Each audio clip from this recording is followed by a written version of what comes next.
I'm a big believer in care. That's kind of my special sauce, I guess, or the only thing I credit any of my success to is I care a lot and I'm not afraid to show it.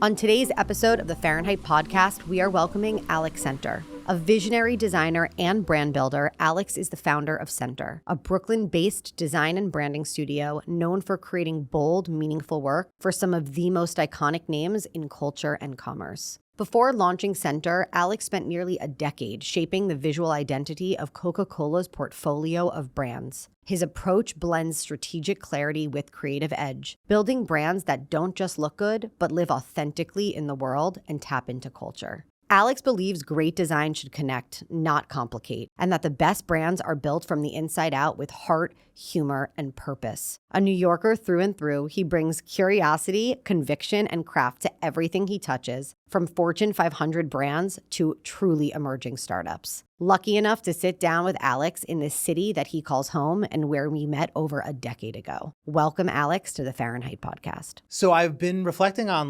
brands and why I love what I do and sort of what makes me different than other designers and other branding people. And I was thinking about how my number one goal genuinely is to work with brands that I admire or love in real life or create them. And I was thinking about that. That's how we met, was because I was just such a big Sweetgreen fan. And I was like, this salad chain has got something that speaks to me emotionally. And I connected with it. And so I was like, I want to work with them. And so that is how you and I connected. And so that was somewhere between 5 and 15 years ago. What do you think it was that actually drew you to that brand? As someone with a really keen eye for brands that are design-driven, culturally relevant, what do you think was the thing that interested you about Sweetgreen? It was more than a salad chain. Yeah. It was the copywriting, It was a Kendrick Lamar reference, I believe, on the shirts. It was the music inside of the place. It was the design of the space. It was the menus that they kind of looked like concert sort of posters. Yeah, hitting all the points. And it was just, it spoke to me and made me want to align myself or be a part of it. And I was just getting a salad. Yeah. Two things you said that are already so interesting. Beets don't kill my vibe. Yeah. Sorry. By the way, that was my second week at Sweetgreen. And actually, a funny story was that I went to Sweetgreen. I'm this new VP of marketing and brand. I wanted to prove myself. And we had this Beets don't kill my vibe sort of slogan that was a little bit of an internal thing that became external. Yeah. And I really wanted to prove myself. And I'm like, I got to get Kendrick. By the way, this is when you're a little delulu as a marketer. I was like, I have to get Kendrick. And by the way, I have no money. A team that's made up of half interns that grew up with the founders, became the marketing team, some new talent, but we were a young company. Yeah. I don't even think I had health insurance. And I'm like, here I am, I have to get Kendrick Lamar. It was honestly just a little bit of gumption. And I happened to know someone who knew, who I had known in my life a little bit, but was his manager. And I reached out and I basically begged. And it was there's no way on earth we're going to be able to do a deal with Kendrick. No way. And they kind of gave me a little bit of a back of the napkin nod and was like, you can use this picture. You can do this thing. You can't shoot, there will be no photo shoot. We will not post on our channels. But if you guys want to use it, we give you our blessing. And we got it. And we put up this sort of collaboration bowl with Kendrick Lamar. And the rest is history. Yeah. I mean, great brands need both a combination of ambition and delusion. No, 100%. And I think that experience of Sweetgreen, I was a loyalty member. I was trying to get my points up. I was that big of a fan. I still am, by the way. Also, the salad, delicious. Yeah, product first, always. Yeah, and that if the salads were terrible, then none of this works. Exactly but the fact that they were getting both product and brand right, I was like, this is going to be a billion-dollar business. That's the real truth, is you just, at the end of the day, a great brand, great marketing only works if the product is strong. Yeah. Ooh, and I'll have a kale Caesar right now. I've had 1 million of them in my life and I'll enjoy it. Same, and you'll know what you're going to get. There's a consistency to that product, which is really rare. Yeah. Something you said before that I want to go back to is you were talking about what made you feel emotionally connected to the brand. Yeah. And as a designer, as a brand builder, a lot of the things you said are kind of outside of the traditional graphic design world, right? You're talking about the way the menu looks, the way the sound is inside of the store, the way that, all of these components of the brand make that experience and connect, which is the second thing you said, to your psychographic. I want to be a part of whatever it is, that energy that tribe is creating. Yeah. How, as a designer, do you impact the overall experience of a brand? And do you think about that today, both at Center, but also in any of the work you've ever done? The full experience, the full throttle experience. Always, all the time. Like, I actually don't care that much about typefaces. Like, I don't care that much about logos. Shocking. I know. I told this to someone the other day. I said, I don't care that much about craft. Yeah. And I was like, I care about culture. And I care about people. And I'm constantly thinking about, like, what is the idea here? What's the story we're trying to tell? And, like, why are people going to give a shit? And, like, to me, that can be through anything. And design is part of that arsenal of tools that we have. And that toolbox is changing for every project and every year. And I constantly think of myself as a brand builder more than a designer. And we're a branding studio, not necessarily a design studio. That is kind of my overall point of view. And so sometimes people hire us thinking that they need a logo and a package design, and they don't even understand what a brand is. And that often happens when we're working with first-time entrepreneurs or founders. Yeah.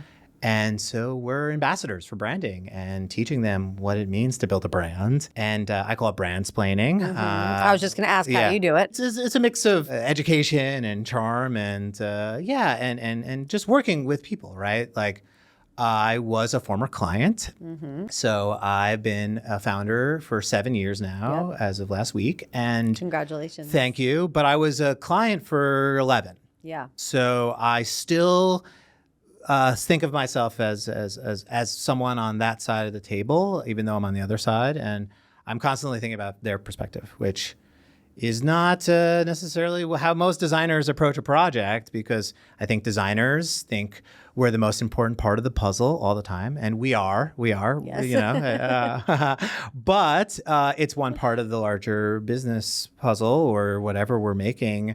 And so I think it's really important that we kind of are understanding that maybe they just came to us for a logo or a package design. They didn't sign up for a full brand ecosystem strategy, marketing ideas, et cetera. But ultimately, we're trying to help them. How do you navigate that sort of shift in the deliverable? As a brand builder, someone comes to you and they have a job to do, right? They want you to design the logo, and you recognize there's a way bigger fish to fry or a different problem to solve. How do you navigate that within the scope, right? Yeah, I think we, at this point, have a process and a formula that has worked that we can explain to people that this is our process and this is how it works. But to answer your question, sometimes they don't want the whole process, and sometimes we just have to over-deliver, or we have to sort of come out of pocket a little bit, or sort of go beyond the brief and show them that these are ideas or things that we're excited about, and they can not use them. Yeah. And they could just take them. But no one has ever been like, damn you, Center, like, why did you give us all this extra free work and all these great ideas? Yeah. Because, like, worst thing that happens is they don't use them or they don't run with them. Best 100%. Case scenario, they become a core integral part of their company. And that has happened significantly more times than not. It's interesting because obviously I come from in-house too. Yeah. And my perspective on, first of all, I never in a million years thought I was going to build an agency. Like that, I never worked at one. I had no background and really no reason to be here. By the way, capacity. I have so many questions about Fahrenheit. And I'm not going to turn this into my podcast. We can dig in. But we can dig in a little. I will have to record a second one another time. Deal. We'll flip it around for sure. But it's interesting because I approach it in such a similar way as you. And the more I've gotten to know the world of agency, the more I do think there is this new guard of agencies, like what you just described, in some ways like Fahrenheit, where we're really thinking about how do we solve the problems for the client and put the sort of traditional lines and guardrails that agencies had that stopped them from delivering real, true, usable work. Not just the great decks, but the real usable work.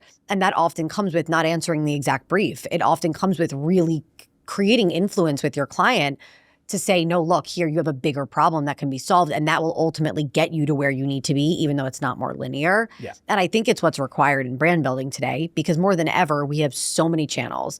And if you even add more than marketing channels in, right, you add everything you said, the in-store experience, the sound of the music, the feel of the menu, all of these moments, every single element of a brand is telling a story. Yeah. Yeah. And it's all an entry point for someone to care and for them to fall in love with your brand. And you don't know what that entry point is going to be. No. A lot of times clients come in and they think they do, but oftentimes we're bringing them original ideas and things that have sometimes, like I think about United Soda sometimes, right? They came to us as a soda company. Traditionally, a soda company launches with like 3 or 4 flavors and then starts to expand. And our idea was to launch with 50. That was pretty brave, pretty bold. And we had this idea of a variety pack that you would get one of every single flavor to try them all. Yeah. And that's become the best-selling part of the brand. It's an entry pack to United Sodas. And they didn't ask for that. They didn't brief that in. They weren't like, "Can we get an entry pack?" Like, so you got to bring, those kind of thoughts, because you don't know. You don't know what's going to make something special. And I think it also reinforces your ideas and how much you care. And I'm a big believer in care. That's kind of my special sauce, I guess, or the only thing I credit any of my success to is I care a lot, and I'm not afraid to show it. Me and Timothy Chalamet, it's we're working on this. You show that you care by sometimes going above and beyond and over delivering. And like you said, being a former client, you would always get frustrated, or I would always get frustrated. Yeah, me too. When an agency would pull the scope card. Oh yeah. Or they would say, "Well, that's above our pay grade. We're not getting paid to do that." And it's like, I think about that a lot. It's like, what does it mean to be a good partner? And, on both sides. And so for us, it's like we show that we care by over delivering and sort of bringing original ideas, because we do care about the success of the brand. No question. Their success is our success. I couldn't agree more. A value at Fahrenheit is to give a shit. Literally, it's a value. And it's funny, over the years, I was like, do I have to change that? And I was like, no, that's really how I feel. You have to give a shit about yourself, about your own growth, about the team, about the client, about the work. You have to care. And if you care, I think the big secret is you're actually deeply engaged in what you're doing. Yeah. If you don't care, it's just a job. You're clocking in, you're clocking out, you're not engaged, you're not really bringing that critical thinking and strategic thought. But if you give a shit, wow, does that create an energy? Even just sitting here talking, I'm like riled up just thinking about how much I care. Let's go. Exactly right. And if you bring that energy to a client, then all of those things around scope or time or hours or deliverables become in some ways irrelevant. Now, as a business owner, as a founder, of course, you have to navigate running your business successfully. And there is that dance. But if you put the hero goal first, right, which is to deliver a great brand, to deliver great work, how you get there really matters less in some capacity. Oh, and every project gets there differently. Exactly right. There's no one path. No. I always say that. Like, I wish there was. No. Like, I wish there was just like a cookie cutter type of way of doing this, so that just every time we just kind of start at the beginning and go from A to Z, and it's in this linear path. There's no linear path. Like, obviously, we have a process. We have a path. But no two projects have ever gone the same way. And so, it's that care. And I think that's that passion that just kind of drives you through it. And you get to the other side. You've made a million decisions. It's hugely important. And I think it shows. I think it's contagious. I think that's the thing that I think about a lot. It's what I look for in my team members. It's what I look for in clients. It's what I look for in people I surround myself with. It's like, I want people that care. Yeah, it's funny. I had one of my biggest mentors and bosses, John Idol, who was the CEO of Michael Kors. He once pulled me out of a meeting. And when I was young, I was so passionate and like deeply emotional. Now I've harnessed my emotion, done a lot of work, have like consciousness. But then I was like a bulldozer. He literally called me a natural disaster. That was his nickname for me. Tornado, hurricane, whatever. But it was my passion. It was my excitement for the brand. And he once pulled me out of a meeting and he said to me, "Farryn, not everyone cares as much as you." And I was heartbroken. Oh my God. I was gutted. Oh my God. And I remember I was surrounded by, some employees or executives, some incredible ones, but some who had been there 15 years, who had lost the fire, who didn't care. Wow. And I really, at that moment, I sort of said to myself, like, I will always care. Yeah. And if I don't care, I shouldn't be here anymore. And I agree, I hire people who do. It's funny because outside of care, you talked a little bit about culture, which you talk a lot about. Yeah. Here you mentioned it. Tell me a little bit about what it means to you to build culturally relevant brands. And honestly, how do you do it? Like, what is your way? Yeah, no, culture is everything. I mean, I study it. Like, I think that for me is where I begin any project. Yeah. Everything I do is I'm a fan of culture, pop culture, music, restaurants, snacks, beverage, fashion. Like I study it, and because I'm deeply interested in it. And I think like my podcast started as like an entertainment show because I felt like there was just not enough design content out there. Yeah. So instead of talking about the week in sports, like every show on ESPN does, talk about the week in design and branding. But it's now become this like anthropology research that I get to do about what's going on in culture and what brands are doing. And I find that is so deeply ingrained in what I do, because I always say you can't design things that people are into if you don't know what people are into. Totally. And I think for me, that is that's constantly changing, and there's a lot launching, there's a lot that people are into, but I think I care about that so much more than the craft of a typeface or the margins on a layout. Like, to me, it's like, how are we going to insert this brand into culture? And we're not designing or making a brand for the 7% of designers on planet Earth, right? We're designing it for everyday people that aren't going to think about it from a design perspective. They're thinking about it from a human perspective. And why are they going to care? Like, genuinely, that's the question I've asked, like, my whole career. It's like, why are people going to care about this? And that's deeply emotional. That's deeply, sort of meeting them where they are. And you have to sort of understand the world and how things are shifting and what people are interested and care about, and then find a way to get your brand into that conversation, or shift that conversation, or sort of introduce a new conversation. Yeah. But all of it is in conversation with what is going on for people. Yeah. I mean, you just walked in here with your Bero bag, right? Yeah. Tell me a little bit about Bero. Obviously, you just launched with Tom Holland, Yes. a new beer company. Yes. Or, you can tell me what you call it. But tell me a little bit about the instinct that you had there. I'm like looking at the bag. Yeah. What made people care? Why do people care? Well, Bero. And what was the culturally relevant? Well, so Bero, thank you for referencing your and bag, acknowledging yes. my bag. Yes. Personally, right, I'm a person that is no longer in his 20s anymore, Yes. no longer in his 30s Sadly, anymore. yeah. And I have been drinking far less. I love beer, but I would consider myself sober curious. Yeah. And I think beer is delicious, and it's great on a hot summer day, at a baseball game, at a picnic, etc.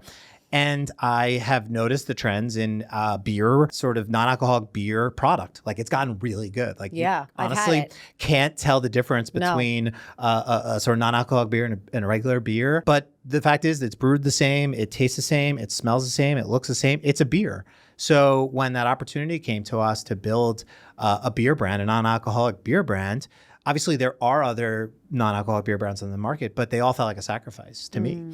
And like, there weren't brands that I wanted to be a part of. They weren't brands I'd be proud to hold or sort of bring to my friend's apartment for the Super Bowl. And so immediately, I love Tom Holland, but I was, I mean, incredibly charming guy, really smart, amazing partner. But like, I was really excited about the project, right? Like, if anybody had come to Center with an opportunity to build a non-alcoholic beer brand that had a bit of more of a premium side to things, like, that spoke. I'm the direct consumer for that. And that's not always the case, but for me, I was like, what a giant opportunity. Obviously, athletics is hugely successful business. But again, like, I felt like there was just a giant opportunity to build a brand that didn't feel like it was less than, because it had no alcohol in it, but actually felt like the new gold standard in beer and an iconic beer brand, right? Yeah. As someone who loves brands, I've never built a beer brand before. I've done a lot of beverages. I've done a lot of beverage brands, but I've never done a beer brand before. So in my mind, we were building the next great American beer brand or global beer brand. And what a dream opportunity is to do that. And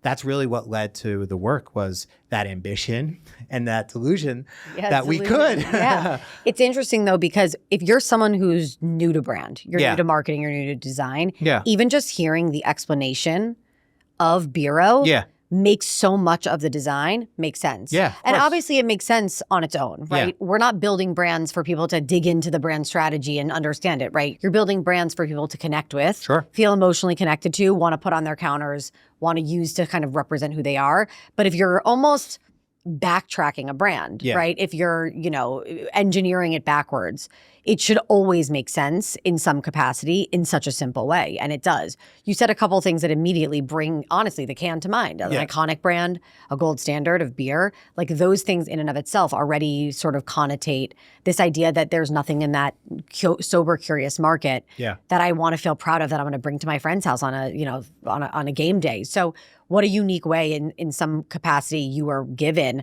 to build into a category that you love, but also that is really needed out in the market. Yeah, it was very much a product for me and a brand for me. And I think that's, again, not always the case. But I think because we do so much work with founders Yeah. and first-time founders like Tom, their vision really inspires what we do. And so as much as I say it's for me, like it was really sort of built from his great brief, which was I am a British person that grew up drinking in pubs, but has stopped drinking, and there wasn't a product on the market for me. And so I think that is also a superpower, which is just genuinely sort of understand that you're bringing someone else's movie to life. It's not my movie.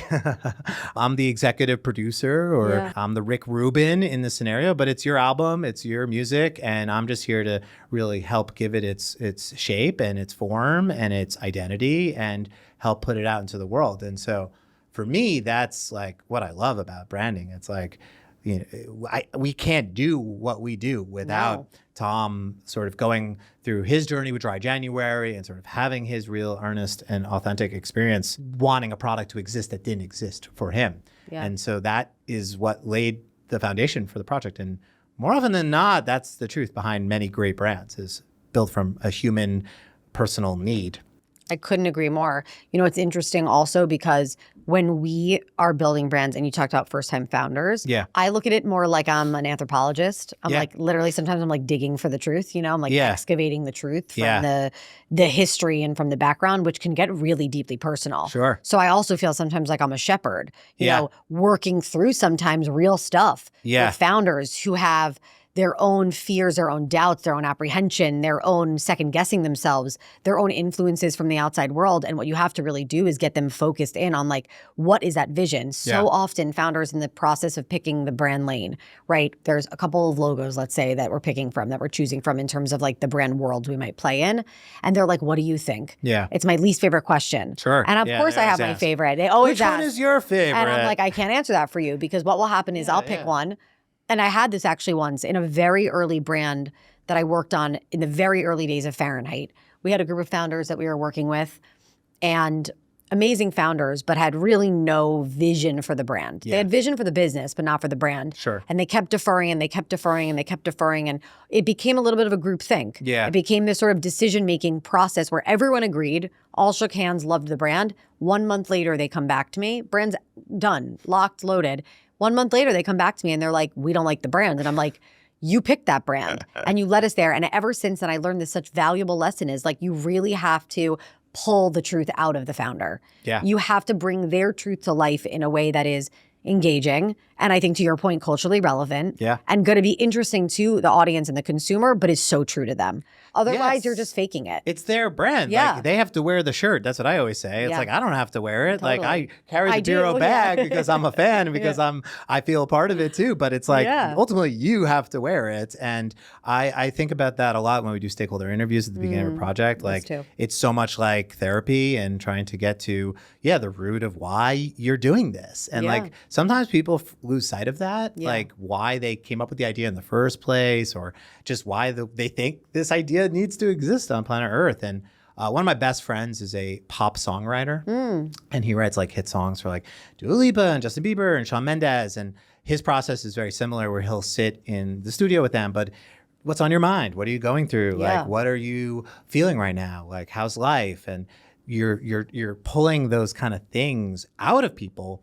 And then those things turn into songs. And I think for us, it's a very similar process where we're just trying to unearth something that we can get inspired by and hopefully people will connect with. Yeah. I want to go back a little. You started your career at Vitaminwater, and worked on a variety of beverage brands, as we had talked about in the space. And then you kind of shifted and you went out on your own. What was the instinct for you, that moment for you that you decided to go out on your own, and why?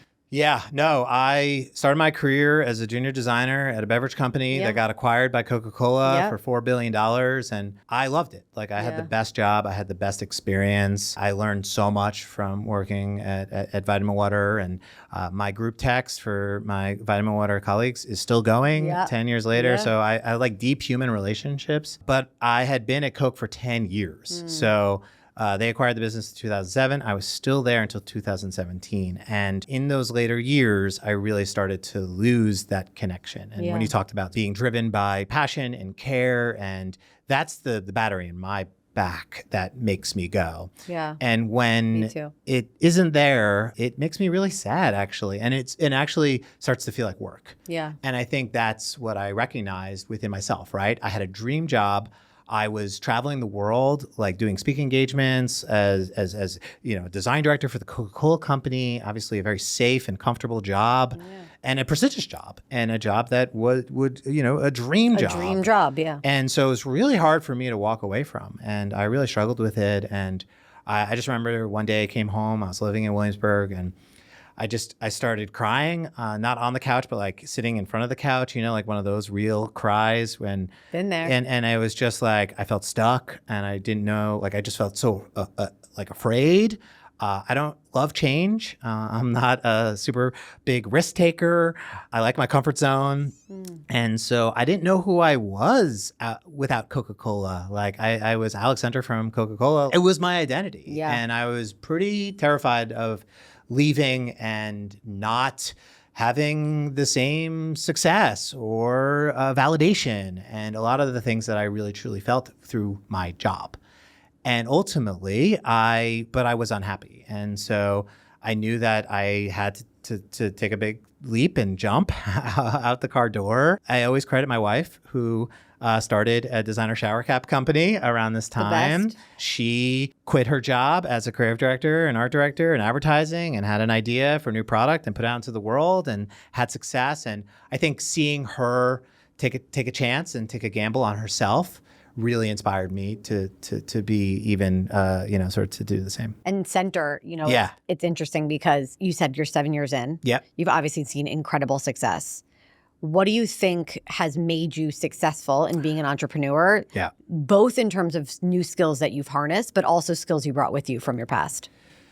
Ooh, big question. I always say that being a founder and entrepreneurship is like putting the world's largest mirror to yourself. I didn't know that much about me until I quit, because I was so comfortable inside of an organization that was, I was a piece of, but I wasn't the center of. Center is both my real last name and the name of the studio. And so it was all on me, just starting that journey and sort of recognizing that I don't like change, or that I'm a people pleaser, or that I struggle to tell people things that they don't want to hear, or, some of those things that are, sort of preventing me from having success. I had to start to reckon with and start to recognize and move past and grow and evolve.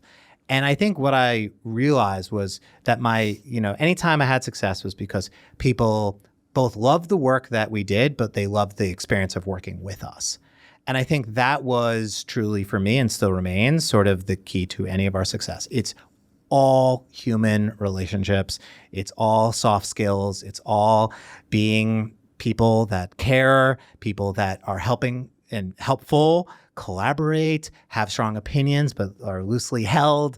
Like all these things that just make you a person that you want to be in a relationship with are the things that make Center successful. And I try to instill that in everyone that works on my team. And I've also surrounded myself with great people that sometimes pick up the slack where I struggle with. I know myself that I'm not really great at pushing back on clients, so we have a account manager and, so people that can help me when it comes time to doing some of the things that maybe I don't naturally succeed in. And I think I've gotten better at some of those things. But yeah, I think what I realized is that what we do, and the ambition and the aspiration and the passion and the care, and also the commitment to sticking with things, right? Because projects go on for a minute sometimes, and they come with like challenges and curveballs, and you need to have resilience. And I think that's something that I'm a sports guy, so I think about sports a lot and sports metaphors, which are exhausting and nauseating. But like, yeah, you got to be consistent. You got to show up every day, and you got to continue to just bounce back. And I think that's something that we've heard from our clients. They say, you know what, Center, they're super resilient. They are really good team players. They care a lot. They feel like we're in it together. And those are the things that just, I think, have made us successful. Those are all not necessarily because we build beautiful visual identity systems. Wow, we're so similar in a lot of ways. Yeah. It's really interesting. And I think it goes back to like coming from this in-house experience Totally. in the generation that sort of we were brought up, if you will, in our careers. Yeah. But one, by the way, my team is probably laughing because I make so many sports metaphors and I don't watch any sports. So they're all incorrect. You know, like everyone I say, it's like, hold the line, be the quarterback in the basketball game. No, it's actually like we're the same. really unwell. Yesterday I said one note pony and someone said, Alex, it's one trick pony. Oh, no, I And cannot get them right. I cannot get them right. My favorite is when I try and I'm like, this isn't really a sports one, but I'm like, lead the fish to water instead of horse. Like it's just always wrong. Yeah. But I really think brand building is a team sport. Of course, yeah. And such a smart point that you made that I never thought of this way is when you talked about shifting from the in-house role to building your own organization and the skills that you had to harness, this idea of it becoming like a mirror to you and really being able to see all of your flaws, your shortcomings, your faults, but not in this negative way that I do think sometimes happens in-house when it is your bosses or other people around you, especially in competitive environments, looking at you. It's really more about you reflecting on yourself. Becoming a founder has been the most profound experience in personal growth. Totally. And for me, if I look at my goal, right, which is of course to raise great brands, and that is what we do, but it's to be a great leader, to be a mentor. Teaching my team, coaching my team, building my team is definitely a huge passion point for me. And in order to do that, I have to show up as my best. 100%. How do I do that if I don't know myself, learn myself, and also fill in the gaps where I'm not the best, where I'm not strong? And that's okay to not be perfect, to not be good at everything. I think about that all the time. Yeah. Because I think about myself as a leader, as people looking up to me, as someone that has to set the tone. And my former boss used to say attitude over skills. And so I have to come with a good attitude and I have to sort of stay, confident and I have to stay, enthusiastic about the work. And if I'm having a bad day and I'm not feeling great, I can't bring that with me to the office if I'm not feeling like my best self. And I think that's really, again, is as important as the work that we do, right? Like I care deeply about the craft of what we make, like I said, but like I genuinely now care so much more about being a great leader and a great sort of teammate and a great boss to my team members. Yeah. And to be honest, that's what led to a health journey that I went on about a year and a half ago, where I was, again, having success. Anyone on the outside would say, wow, Alex, look what you've made. Congratulations. And all these things were incredibly positive and we were winning and things were great. But inside, I didn't feel like the best version of myself. I was sacrificing myself for the work and I was constantly putting myself second, third, fourth. It prevented me from showing up like the best version of myself. So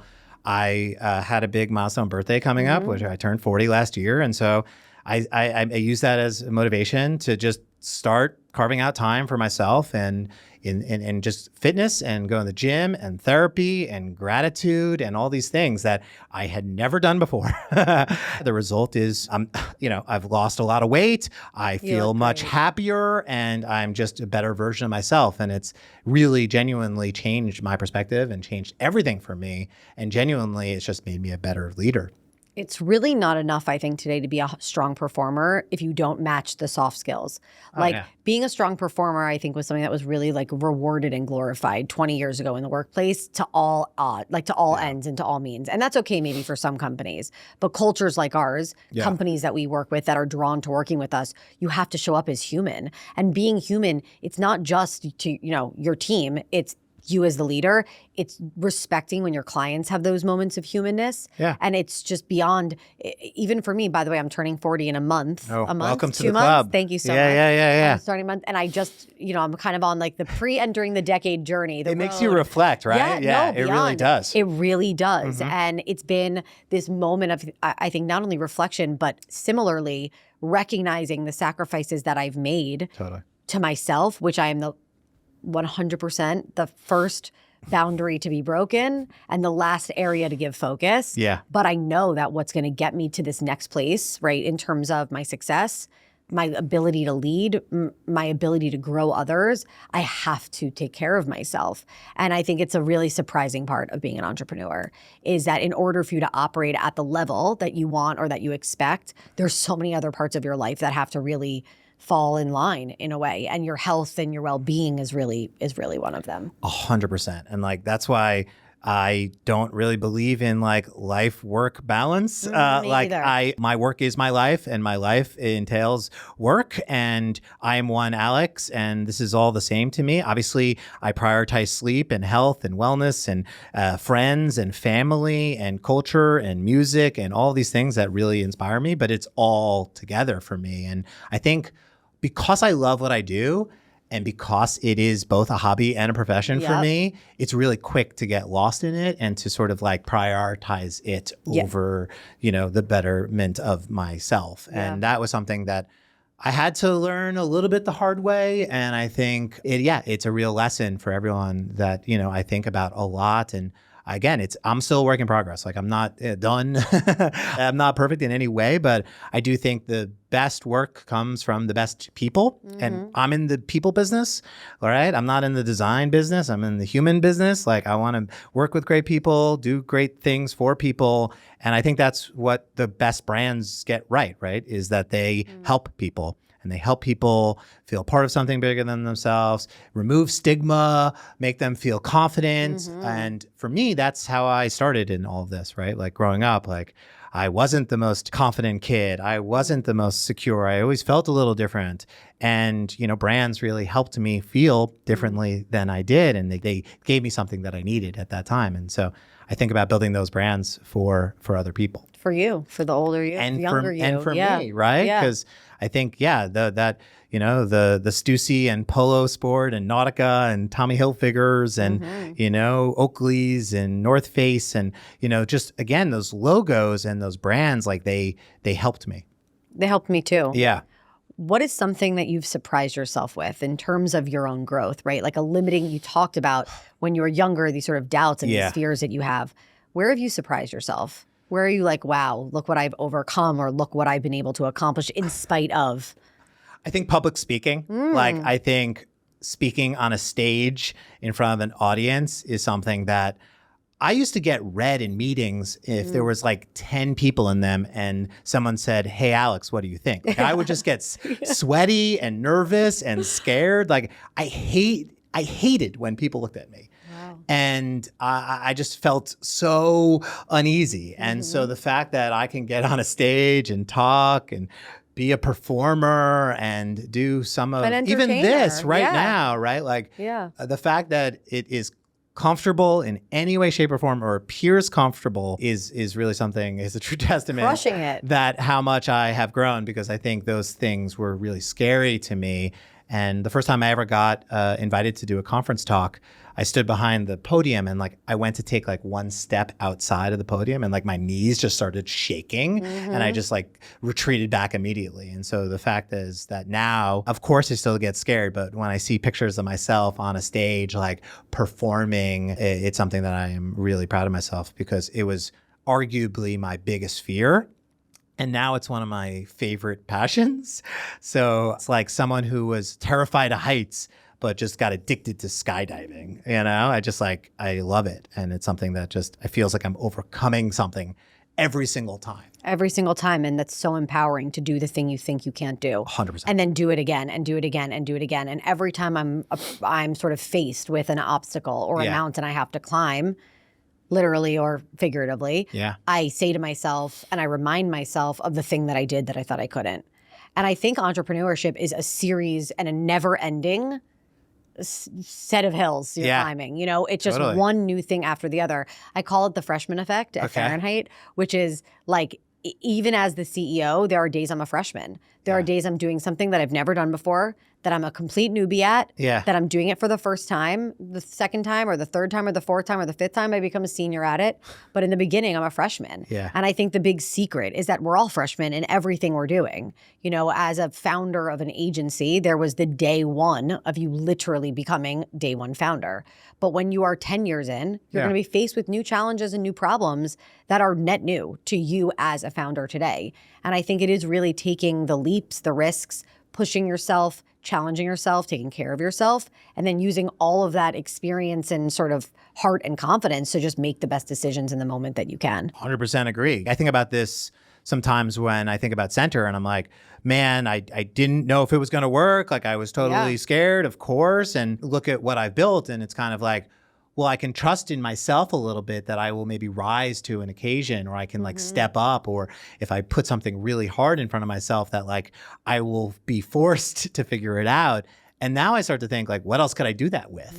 Right. And so things that I thought were never possible for me, things that I never dreamed of doing, I'm like, well, I'll just set it up and maybe I'll do it. And I'm running the New York City Marathon this year. And I'm just like, that's always been a dream of mine. I'm still scared right now. I'm petrified. Like I have no idea how I'm going to do it, but like you will. I'll figure it out. Yeah. And I think that's kind of a very different Alex Center than I've ever been. So for anyone listening, you could change. And change is scary. But I think for me, it's like, you could do it too, right? I think that's a big thing for me as well. Like I want to inspire other people.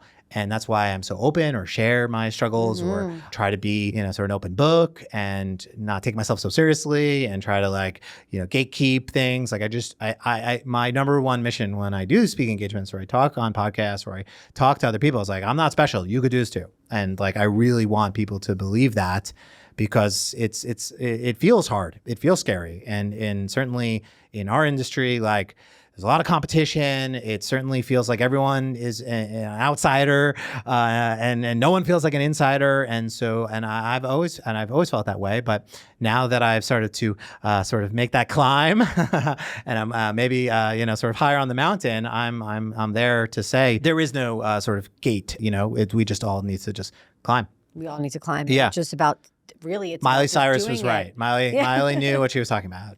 It's true. It's always going to be an uphill battle. It is always going to be an uphill battle. And I think you have to be a little masochistic, to be honest. One, to be in this industry.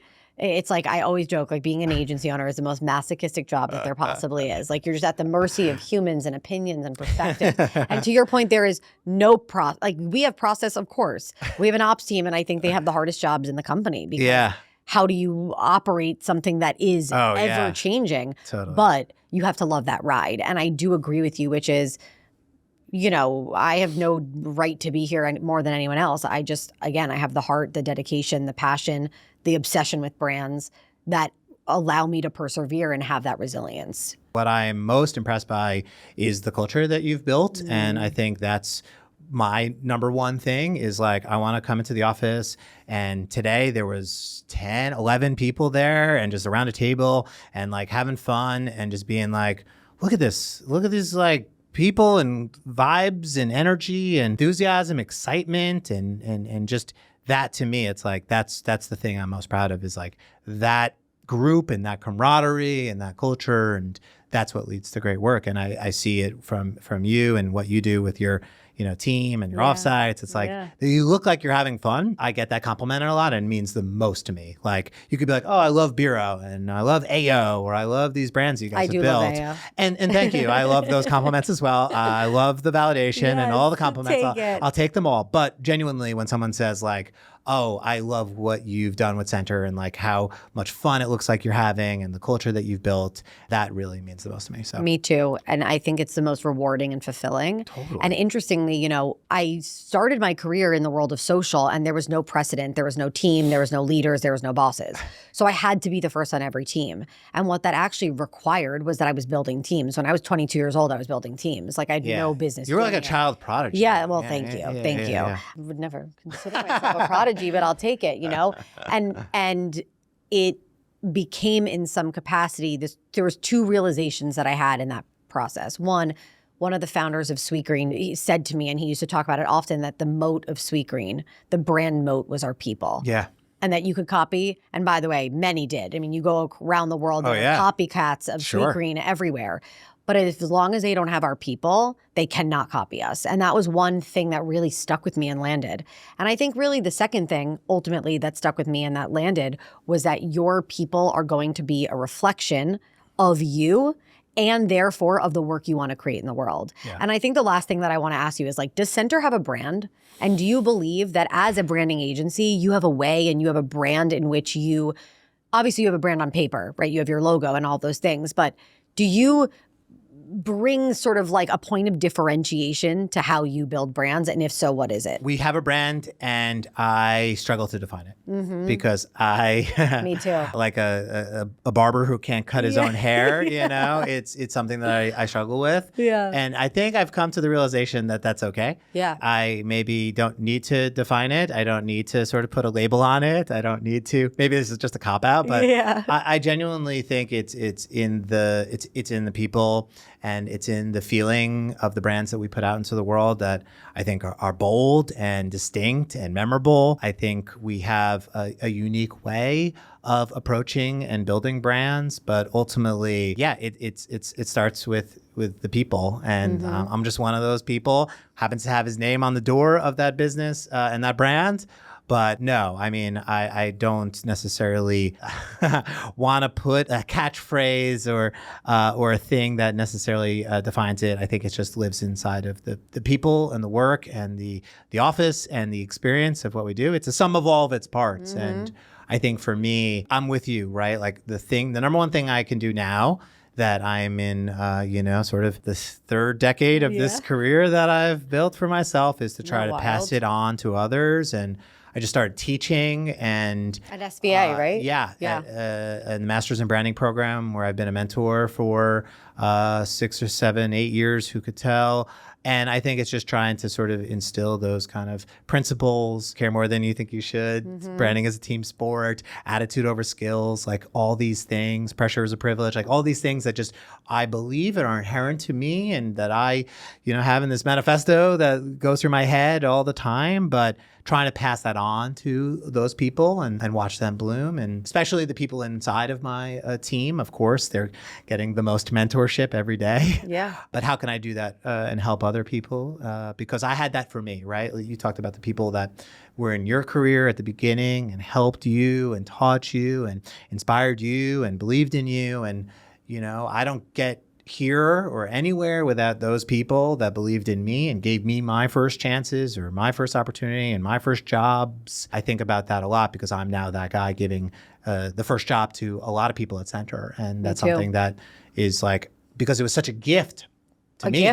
It changed my life. Yeah. And just to do this professionally and to do it for a living. And that is a gift that I cherish. It's very special to me. So to be able to give it to 10 people is really meaningful. And I want to give it to more people, but I also don't want to scale and grow Center because I'm not really interested in being the largest design and branding company in the world. Yeah, it goes back to knowing what works for you, what's right for you, where your strengths are, and you're crushing it doing what you're doing. And if that brings you happiness and fulfillment and you're able to really be creative and do what you want, then it's sort of back to this question of like, why in some way. And by the way, what you said, I think leading a team is a genuine privilege. I feel so much of a responsibility, not just, and I say this all the time to my team, it is my job to grow them. And I mean, in every way, spiritually, emotionally, physically, financially, technically, like it is my job and it is my responsibility and it is a real privilege. 100%. Yeah. What an honor to be able to be that for someone. And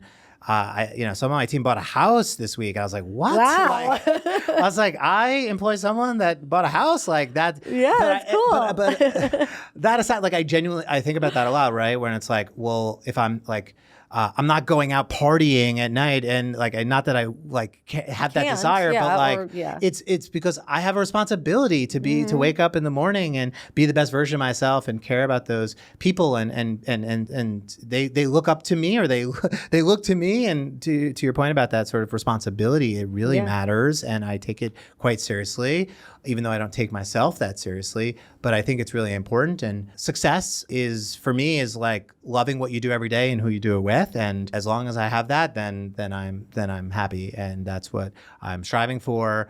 And that's what I am looking to do every day. One of the most powerful parts of having these conversations, and I think what we try to talk about on the Fahrenheit podcast, is really like how in some ways simple the takeaways are, right? Like at the end of the day, you are an extraordinary brand builder and designer. You have won awards. You have built some of the world's most iconic brands. You are doing it. You're a founder and all these things. And at the end of the day, it's back to so many basic thoughts. Love what you do, really care, show up as a human, better yourself, right? Like It's simple stuff. It's simple stuff. I'm a simple guy, and people are simple, and we overcomplicate it. We overcomplicate things a lot, and a lot of what design is making the complicated simple. Yeah. And so for me, and digestible and understandable, and so that when you see it, you get it. You get it. And for me, that's what I like to do with my life. Yeah. And I'm just trying to make everything a little bit easier, a little bit simpler, and more enjoyable. I love it. What a nice world to live in. Hey, yeah, it's going well. Thank you so much for having me. Thank you so much, Alex. Yeah, it was awesome. Awesome. Thank you. Thanks for tuning in to this episode of the Fahrenheit podcast. If you loved this episode, learned something new, or made you think differently, please be sure to subscribe on YouTube, Spotify, Apple Podcasts, or anywhere you get your podcasts. See you next time.